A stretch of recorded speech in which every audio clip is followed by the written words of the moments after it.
if you're running a facility, maintaining a facility, say the building's 15 years old, what should you really be thinking about between how do I, improve my indoor air quality? Like, what could I do to change the status quo into something better versus what kind of maintenance do I need to be doing just to even maintain the status quo? Yeah. Each building has its own design, right? Each building has its own systems. Each building has its own maintenance.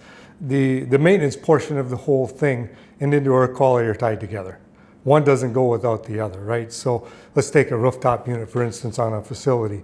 Let's make sure your mist screens are clean, your dampers are clean, your actuators controls all operate. Let's make sure then the next step in is that your filters are up to date and they're changed regularly and they're clean. Your coils have been cleaned and maintained, particularly when there's mold, mildew, and algae that grows within those coil fins and spacing, because that gets broadcast into the building as well. And then also consider cleaning ductwork and those kind of things. So that's your normal maintenance. And then that's equipment maintenance, not addressing what's going on within the building that may be pulled back into the equipment. And then, of course, there's the upgrades, grades you can do as well.